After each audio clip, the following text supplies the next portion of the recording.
জামালপুরের ইসলামপুরে উপজেলা বিএনপির উদ্যোগে ইফতার ও দোয়া মাহফিল অনুষ্ঠিত হয়েছে। ইসলামপুর প্রতিনিধি আবিদ হাসান জানান, ৮ মার্চ রবিবার ইসলামপুর অডিটোরিয়াম মাঠে এ ইফতার মাহফিলের আয়োজন করা হয়।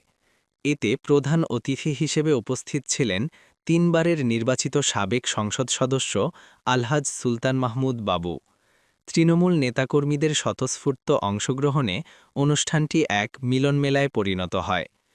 সাবেক সেনা কর্মকর্তা ব্রিগেডিয়ার মোস্তাফিজুর রহমানের সভাপতিত্বে অনুষ্ঠিত ইফতার মাহফিলে প্রধান অতিথির বক্তব্যে সুলতান মাহমুদ বাবু বলেন, আপনারা বিগত দিনে নিরলস পরিশ্রম করে আমাকে বারবার নির্বাচিত করেছেন।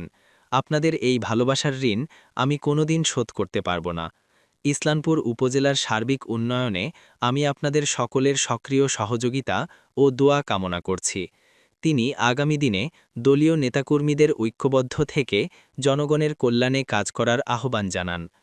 উপজেলা বিএনপির সাধারণ সম্পাদক আলহাজ নুরুল ইসলাম নবাবের সঞ্চালনায় অনুষ্ঠানে বিশেষ অতিথি হিসেবে বক্তব্য রাখেন সাবেক উপজেলা পরিষদ চেয়ারম্যান নবী নেওয়াজ খান লোহানী বিপুল, পৌর বিএনপির সাবেক সভাপতি জাইনাল আবেদিন সরকার, উপজেলা বিএনপির সাবেক সহসভাপতি এ.কে.এম. শহীদুর রহমান, মানবাধিকার বিষয়ক সম্পাদক নাশিদা সাফিজ বিনতি, পৌর বিএনপির সভাপতি আলহাজ রেজাউল করিম ঢালি এবং সাধারণ সম্পাদক জাকির হোসেন প্রমুখ।